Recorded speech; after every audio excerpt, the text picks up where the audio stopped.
انسان بڑی دلچسپ مخلوق ہے۔ یہ جانوروں کو مصیبت میں دیکھ کر برداشت نہیں کر سکتا، لیکن انسان کو مصیبت میں دیکھ کر خوش ہوتا ہے۔ توبہ کے لیے گناہ کرنا ضروری نہیں۔ توبہ تو بذات خود ایک عبادت ہے۔ جتنی کی جائے اتنی ہی نکار پیدا ہوتا ہے۔ مجھے ان لوگوں کی پرواہ نہیں جو میرے دشمن ہیں۔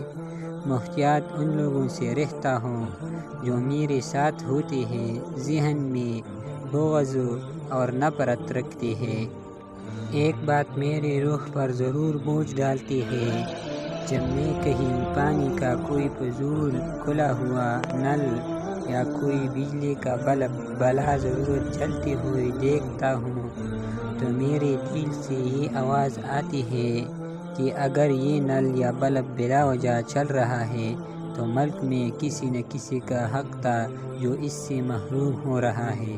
توبہ اتنی آسان چیز ہے اور یہ اللہ نے ہمیں عطا کر رکھی ہے، اور اللہ کے پاس واپس جانے کے لیے اور اس کے وجود سے وابستہ ہونے کے لیے ایک ہی ذریعہ ہے، اور وہ توبہ ہے۔ جس دن ہم یہ جان لیں کہ سامنے والا غلط نہیں، صرف اس کی سوچ ہم سے الگ ہے، تو زندگی سے بہت سے دکھ ختم ہو جائے گی۔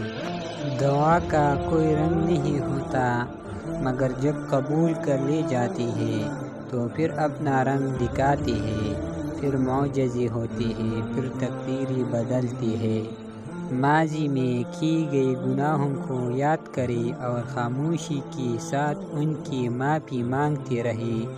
ایسے ہی لوگوں میں اعلان نہ کرتے پھرے کہ میں بڑا گنہگار ہوں۔ جب تمہارے اندر کی خاموشی بڑھ جائے اور باہر کا شور بھی سنانے دے تو دل کو ذکر الہی سے آباد کر لو، اپنے مقصد کو پایا جاؤ گی۔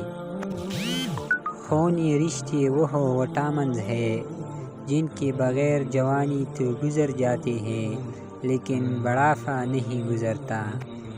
ایک بے سمجھ اور بے انصاف آدمی ساری عمر یہی سمجھتا رہے گا کہ وہ ایک ٹارگٹ ہے، ایک نشان گاہ ہے اور اس پر مسلسل تیر اندازی ہو رہی ہے، لیکن جب وہ خود احتسابی کے عمل سے گزرے گا تو اسے پتہ چلے گا وہ ایک نشانہ ہی نہیں، ایک تیر بھی ہے جو وقت بوقت چلتا رہتا ہے اور خوب زخم دیتا ہے۔